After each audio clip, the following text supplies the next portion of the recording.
Kasunod ng mga sunod-sunod na pagbunyag ng mga testigo laban sa administrasyon, mainit na usapin ngayon ang posibilidad na mapapatalsik sa pwesto si Pangulong Cotin Jr. Ayon sa isang ulat, may mga impormasyong lumabas na maaaring imbisigahan na ng ilang independent grupo ang unay mga anomalya na kinasasakutan ng ilang matataas na opisyal ng pamahalaan, kabilang na ang Pangulo. Lalo pang tumindi ang kontrobersya matapos magsalita sa publiko ang isang dating tauhan ng gobyerno na umano'y may hawak ng ebidensya na mag-uugnay sa mga illegal na aktibidad. Sa gitna ng tensyon, may mga kumakalat na ulat na sinasabing may planong lumabas ng bansa si Pangulong Cotin upang umano'y umuiwas sa posibilidad ng pagkakaso o pagharap sa korte. Bagamat walang opisyal na payag mula sa Malacanang, hindi rin malinaw kung may basihan ang mga balitang ito. Gayunpaman, tumaas ang presyon mula sa ilang sektor ng lipunan na humiling ng malalimang imbestigasyon at pananagutan sa anumang katiwalian o pang-aabuso sa kapangyarihan. Patuloy namang binabantayan ng publiko ang mga kritiko ng administrasyon ang susunod na hakbang ng Pangulo at ng kanyang gabinete. Ayon sa mga eksperto, mahalagang pairali ng due process at hindi agad husgaan batay sa mga kumakalat na impormasyon. Samantala, nananawagan ng ilang mambabatas ng transparency at pananagutan upang mapanatili ang tiwala ng taong bayan sa institusyon ng pamahalaan. Sa ngayon, nananatiling palaisipan kung ano ang kahihinatnan ng isyuing ito sa liderato ng bansa. Yan nga ang balitang ating pakakatutukan. Ngunit bago ang lahat, siguraduhin mag-subscribe at i-hit ang notification bell para sa patuloy na pagtutok sa mga sulap ng bagong balita sa tunay na boses ng masa.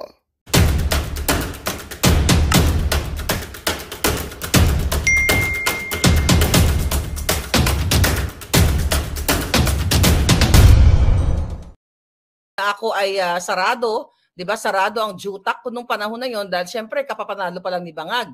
Ayan, si Abel Bacudio mismo, sabi gumaganon pa nga, gumaganon-ganon singot. Alam nila, lahat yung mga designers na yan na sumisip-sip kay Lisa, mga putang ina ninyo, alam niyo ang adik si Marcos Jr. Kaya lang kayo dumidikit dahil nakikinabang kayo at nakakabili pa ng mga, ito ngayon yung mga designers na alam nilang adik, yung mga putang ina niyong lahat kayo na dumidikit na nakikinabang. Okay? Nagkakaroon ng mga bahay dito sa Amerika dahil taga-dila lang, ginaganon-ganon na lang, inuuto-uto na nila ang adiktos na si Lisa Tanas, nakakakuha sila ng proyekto kaya nakakabili sila ng mga bahay. Okay? Yung mga nakakakuha lang. Okay? I don't know yung ibang mga designers, but kung ano mga nakukuha nila kay Lisa Tanas. Habang tayo dito ay nagbabakbakan, ang mga nakapaligid kay Lisa, ang mga kaklase niya, sinusundot-sundot lang ang kipay ni Lisa Tanas na bibigyan na ng pera. Yan, kaya ako gustong patahimikin nila. Kaya wala kayong dangal, mga buwaka ng gininis nyo. Kasabwat kayo sa pagdanakaw sa pera ng bayan. So ngayon, defamatory? O di sige, bring it on. Oh, paano i-depensa ni Bangag yan? Paano i-depensa ni Bangag? Pagsagot pa rin, Your Honor. Diba? Pagtanong sa korte, ngumingi-wingi na, tapos may natutuloy yung dugo. Okay, ano ka agad? Tapos na. Ay, nako, mga kababayan. Ngayon, sabi ko nga sa inyo, ang depensa mo lang, ang kanilang laban sa cyber libel na yan, kung ito ay intensyon, malisyoso na ginawa mo, malisyoso, meaning kung gusto mo lang sirain ang tao nang wala ka namang hawak na pruweba. Talo ka dyan. O gusto mong sabihin na ang Marcos ay magdanakaw, wala kang pruweba. Wala ba tayong pruweba na hindi sila magdanakaw? Oh, ang dami nilang, $353 million. Ang case sa US, ayaw bayaran ni Bangag, sabi ni My Music World. Yes. So the only defense dito sa cyber libel na ito, mga kababayan, na mga binabato sa atin ay what? Katotohanan, dahil kailangan patunayan ni Bangag kung sinasabi nilang mapanira ay ito ay intensyon ko. Hindi ko kailangan sirain ang Bangag. Dahil hindi po mali ang magsabi ng katotohanan at magpalaganap ng video na isang presidente ay sumisinghot. Mga kababayan, kitang-kita ang mukha ni Bangag na sumisinghot. Tigil yung palusot yung mga inchik-inchik na sinasabi ninyo na Korean whatever. Ano ako? Do you think may capacity ako? May pera ako na halugugin ko ang billion what do you call it? Population ng China para maghanap ako ng kamukha niya. Ang galing ko naman. 'Di ba? Do you think gagawin ko pa 'yan? Okay? So yun po yung mga ano nila, yung mga depensa nila na pinapakalat do ang kapike-pike ang fake video. At ito ay aking inedit or whatever.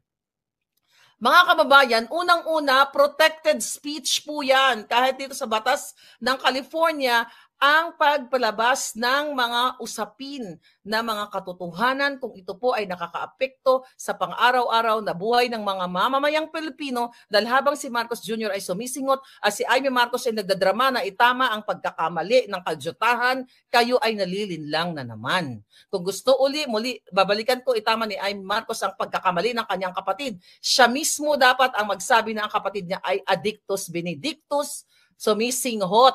At mismo si si Amy Marcos, yung kanilang self-confessed na addictus na witness, 'di ba, na ipinagtanggol ko noon, na pinasok ko, na sinubukan kong ipasok ng trabaho o bigyan ng trabaho ni Amy Marcos kasi nga magwawala dahil magsasabi, ito, babalikan ko lang. Remember that, mga hitad? Kaya ako kinausap si Amy, sabi ko, Manang, sabi ko baka bigyan ng trabaho itong si self-confessed addictus. Sabi ko kasi meron daw siyang isisiwalat. At ang isisiwalat niya na si Marcos Jr.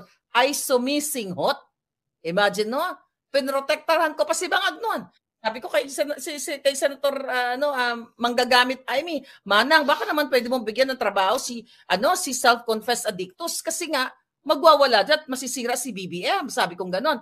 Sabi ko may isisiwalat siya. Ano sabi ni Amy Marcos? Alin yun, mga Harlika?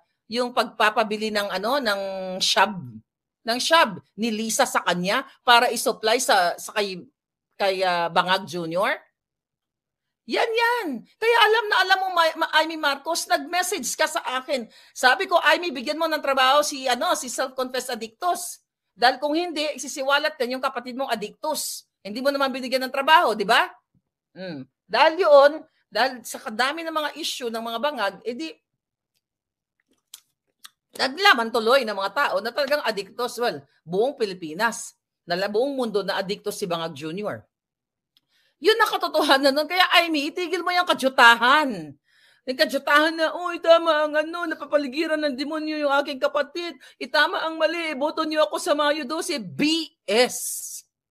Kaya sabi ko, whatever strategy ni Vice President Inday Sara, strategy niya yun. At the end of the day, it's your vote. Nasa mga kamay nyo, never again. At ngayon, dahil ang bunganga ko, hindi nila mapatigil. Imagine mo, si Zaldico nag-file ng fabricated crime sa Legazpi Albay. Yan, maliban sa pag-file niya dito sa akin, dahil hindi nila matinag-tinag yung bunganga ko. Gusto na nga akong gurgurin, nagpadala na nga ng assassins. 4 criminal cases ang final niya sa Albay. Paano niya nasa isa katuparan yan? Yung mga cases na yan, nag-fabricate din siya, pare-parehong address ang ginamit nila sa Pasig, and that is fraud.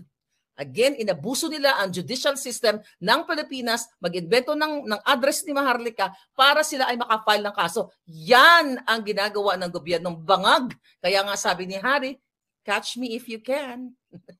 Diba? Sige, gamitin nyo lahat ang kadyutahan nyo. Kaya sila galit. Dahil na-report na nga natin sila sa US Embassy The Hague, at ang US Embassy The Hague ay inalerto ang FBI at ang Washington DC.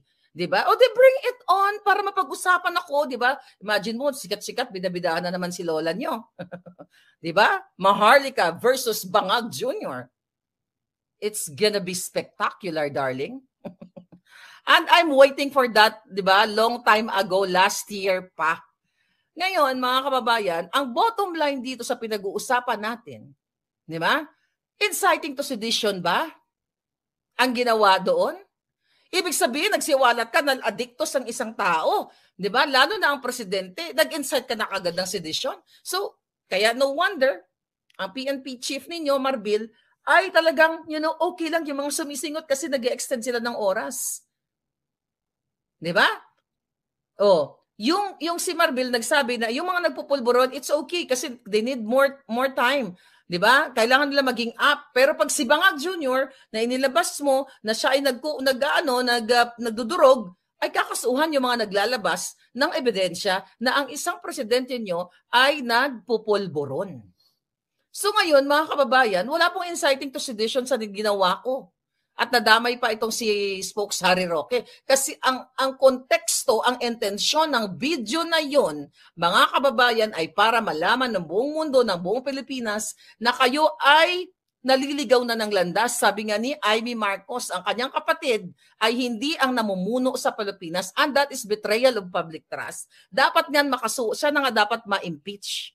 Dapat nga kumikilos na ang taong bayan, ayan si Amy Marcos, na mag-file ng impeachment laban sa kapatid niya. Pero syempre, gagamitin niya uli, in case si Inday Sara, di ba? Whatever strategy nga, gamitin niya uli ang Duterte votes. Tanga ka na lang kayo kung iboboto nyo si Amy Marcos because of the strategical chuba-chuchu.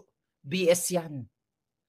We don't need only strategical chuba-chuchu. We need someone in the Senate na may utak para sa Pilipino, may malasakit, may talino, itim, may integridad para sa Pilipino, may talino para sa Pilipino, may inisyatibo para sa Pilipino, initiative to do good things. Okay, ano yung isa? Itim. M, makapilipino o mapagmahal. Hindi lang, oy, boto nyo ako kasi strategic, chuchu-chuchu para kay Inday. And that is personal.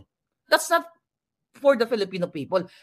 Yan ang aking, not opinion, yan, I think so. Yan yung aking pakiramdam now bilang isang Pilipino sa pangbababoy ng Marcos sa inyo habang si Amy ay naglalaro, di ba? Sabi ko, kahit ikutin siya ni Inday Sara, kayo ay ninanakawan ng karapatang mabuhay ng maayos sa Pilipinas. Ang mga anak ninyo ay namumuti na ang mga mata sa kagutuman. Ang mga anak ninyo ay namumuti na yung utak dahil na papaligiran na ng white powdery substance na parang puting ikinula.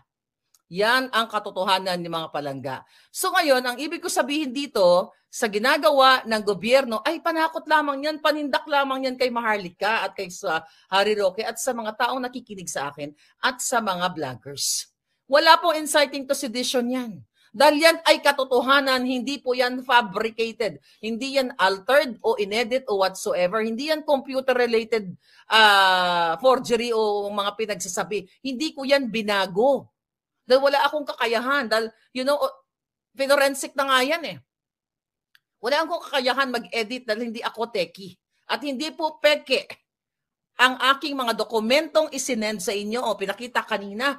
Permado po yan. Makakasuhan ka lamang ng computer-related forgery kung ikaw ang mga video na yon ay ginawa mo, pinagdinistrongkar mo, tapos yung mga sinasabi ko dito authentication ay ako lang ang gumawa. Yan, mga kababayan. So, ang elementong patutunayan ng mga bangag para ma-convict nila ako sa computer-related forgery, eklabush na yan. Si Maharlika ba ay gumamit ng digital chuba-chuchu means para i-edit yan. 'Di ba? Ang mga picture na yan. Yung sinasabi nilang enhancement. Okay? Brightness yun, pinaliwanag lang ang picture. Pero hindi inedit. Ang mga picture nga ni Satanas, di ba? Yung tiyan niya, yung butod niya, pinaagyan sa pison. Yan ay dapat kasuhan si Satanas ng what? Computer-related forgery. Dahil sinasabi niya, yung mga kamot niya parang kasing liit na lang ng stick ng walis tambo. O yan, dapat si Satanas ang kasuhan ng computer-related forgery. Pina-forge na lahat ng picture niya. Di ba? Ang mga tiyan niya parang pinadaanan ng pison. Ang mga kuro-kuro niya, although nagpa-formalin na siya, expired beauty. So yan dapat ang kasuhan, mga kababayan. Kasi yan ay talagang ginamitan ng matinding digital forgery or pag-i-edit. Pamimeke ang tawag dyan. Pineke niya, pinalabas niya sa buong sambayan ng Pilipino na yung tiyan niya ay maliit, flat, pero sa tunay na buhay ay botod. Siya ang kasuhan ninyo. Mangloloko ang jutang ginemis na yan. And another defense, mga kababayan, sa mga bangag na ito. Yun ba na pinakita ko ba ang video? Ay sabi ko nga, sinadya ko ba sa inyo yun para lokohin kayo o linlangin kayo? Hindi ko kailangan gawin yun. Dahil sabi ko nga, alam na kahit na mga designers, di ba, yung nasa likod ni Lisa, yung kababayan ko, sino ba yung pangalan nun? Basta mayroon dyan na nagsusupply mismo ng pulburon kay Lisa Tanas, kaya sila namamayagpag. Napapaligiran na ang Malacanang ng puting ikinulang white powdery substance, Addictus benedictus. Recently, last year lang, di ba, may nahuli within Malacanang building na may nag-a-addictus dyan. O paano ko i-defame yung mga jutang ginimis na yan? Wala pong dinidefame, walang ini-edit na picture, na video or whatever.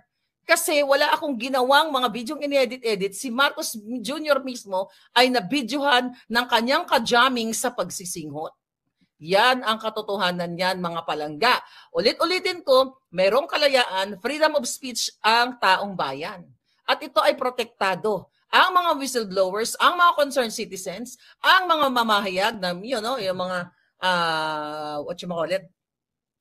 mga media, may kalayaan sila. The problem with the media right now is nakikipagsabuatan, hindi man lahat, sa mga bangag para hindi iulat yung kabangagan ni Junior. Dapat nga may mag-ulat doon, yung close video camera na kung saan tumutulo ang dugo. Ay, dito pala sa gilagid ni bangag. Parang wala pang lumalabas. May mga media doon not only PTV4. Dapat na-capture yun kung paano nag-agay-agay ang dugo ni Dodong, di ba? ni bangag. Kaso ang problema, karamihan sa kanila ay nakikipagsabuatan. Lack of what? Lack of criminal intent or malicious intent yung ginawa ni Maharlika. Wala po ako masamang hangarin para sirain si Bangag. Ang hangarin ko ay kabutihan para sa mamamayang Pilipino na tama na sobra na pinamumugaran o pinamumunuan kayo ng Addictus benedictus na Bangag. Mismo ang kapatid niya si Amy Marcos na nagsasabi siya ay naliligaw ng landas. Although hindi inaamin ni Amy Marcos kung ano ang ibig sabihin ng naliligaw na landas, na ito ba ay nagsisingot, nagnanakaw, alam naman natin magnanakaw sila. So, that justifies sa mga sinasabi ko na naliligaw kayo ng landas, lulubog na ang Pilipinas kung papatuloy pa kayong magtiwala diyan sa presidenteng hindi naman nagpapatakbo ng Pilipinas. No less than his sister, sinabi na naliligaw siya ng landas. O hindi ako nagsabi nun, siya. Kaya huwag niyo iboto kahit maganon-ganon siya. Kailangan niya sabihin sa buong Pilipinas na ang kapatid niya ay bangag dahil alam ni Amy Marcos na ang kapatid niya ay Addictus benedictus. Wala pong cyber libel sa sinasabi ko dahil ito ay katotohanan, walang malisya at ito ay kitang-kita naman sa manifestations ng bunganga ni Bangag. Wala po itong pag-i-edit sa kung ano-anong mga kalitsyahan na sinasabi ng mga bangag. Alright? Now what? Ano mga eksena ngayon? Okay, ano sabi dyan? Hi Raven May, how are you? Okay? Real talk, pasok si Amy whether we like it or not. Ano daw? Real talk?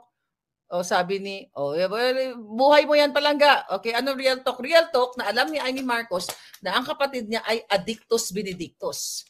Yes, close up, alam ko may mga close up na gum bleeding ni Bangag. Now what? Natatakot ako si Bangag. Alam, ikaw Julul na Santiago, okay? Lalamunin ka na ng lupa, nagpapakasyunga ka pa rin. Di ba judge ka? Saan ka nag-aral? Sa mababang paaralan ng Burak-Burak Elementary School? Saan ka nag-aral ng pagka-abogado? Nakakahiya ka kung saan ka man nagtapos. Alam mo na hindi ikaw dapat nagkakaso dyan sa cyber libel na yan. Ang nagkakaso dapat yung nag-claim na siya ay na-defame. So dahil syunga ka, I don't know, nabayaran ka ba? Kung nabayaran ka, magkano, Santiago, ang binayad sa'yo? Kasi sa mga pagsasalita mo, hindi yan pagsasalita ng tamang abogado at naging husgado o judge. Imagine mo, mananakot ka pa, i-hunt mo ako. Di sige, maghabulan tayo sa Washington, D.C. Doon tayo maghabulan.